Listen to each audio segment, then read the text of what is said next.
Hey everyone, welcome back to the channel. Today we're jumping into one of the most famous and important numbers in all of mathematics, the natural base of E. So if you ever looked at population growth, radioactive decay, or how your investments compound over time, you've been looking at E doing its work. So in this video, we're going to learn how to graph and solve exponential and logarithmic functions using the natural base. All right, so let's just dive right in. So here's segment one. So what exactly is E? What exactly is this? Unlike a clean whole number, E is an irrational constant. It's irrational.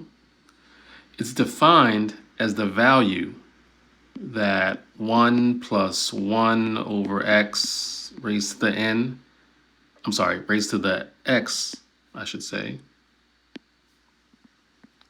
It's the value that this approaches as x gets infinitely large, which approximately is 2.71828.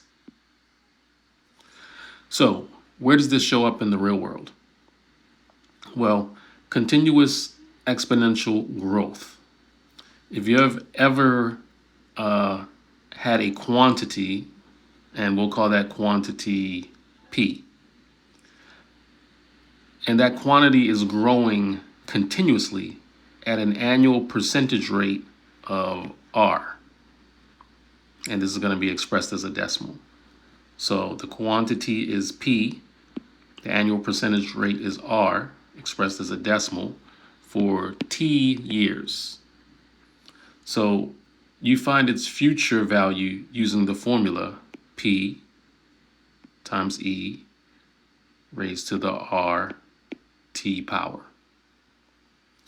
Okay, let's go ahead and take a look at an example, right? So imagine we have this guy, Lou. Lou invests $5,000, 5,000 bucks. And he puts this in an account earning an annual rate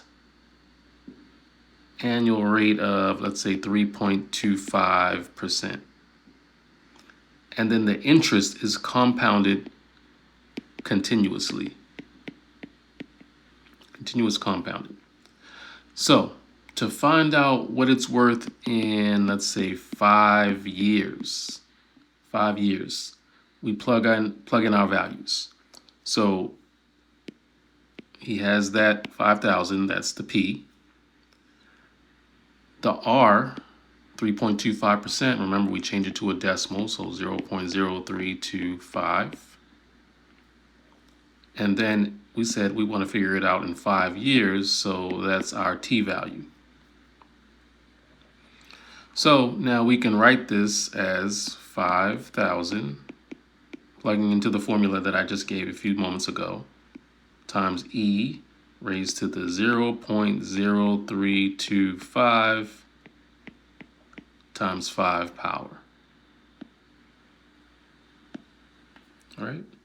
So if you just punch that into a calculator, remember you have to do your exponents first and then raise E to whatever power that product is and then multiply times 5,000, you'll get, and give it a try to make sure you know how to use the calculator correctly, $5,882.26.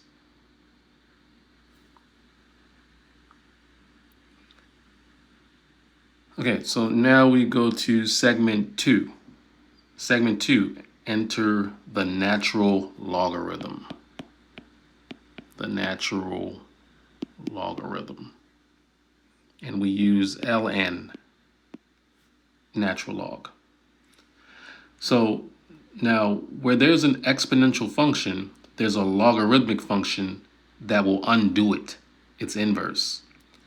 So for the base E, we use the natural logarithm, written as ln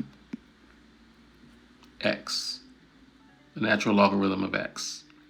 By definition, The natural logarithm of x, this right here, is exactly the same thing as saying the log of x with a base of e. E is the subscript. Remember that from your college algebra pre-calculus days? So the most important relationship you need to memorize is going to be y equals the natural log of x being mathematically equivalent to x is equal to e to the y. Okay? They're two sides of the exact same coin, basically. So one quick rule about the domain.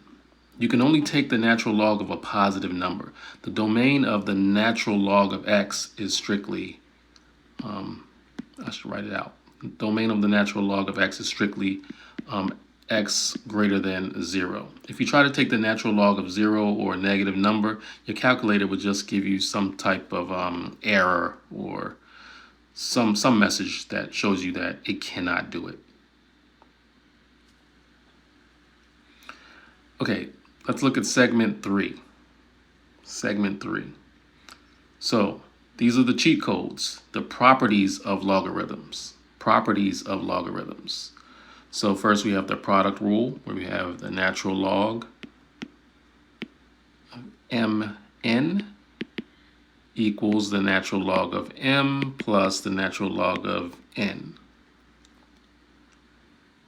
Then we have the quotient rule, which states the natural log of m over n equals the natural log of m minus the natural log of n. And you should be recalling these from your previous math. Next is the power rule, right? That talks about the natural log of m raised to the p is equal to p. Now the exponent becomes a coefficient times the natural log of m. So you can pull the exponent right down to the front. Right down to the front. And then there are the basics of logarithms. The natural log of 1 equals 0. The natural log of e, sorry, I don't want to make this look like a subscript. The natural log of e is equal to 1. All right. Okay, let's take a look at segment 4 of this video. Segment 4 is solving equations and doubling time. So let's look at the equation e to the 3x power being equal to 10. We're going to look at this and solve it step by step. Let's put this to the test. How do we solve this equation? Solve it for x. Our variable is stuck way up in the exponent, so that's kind of weird. But to get it down, we take the natural log of both sides. So the natural log e to the 3x equals the natural log of 10. Because the natural log in e cancels out, right? The left side just becomes 3x, right?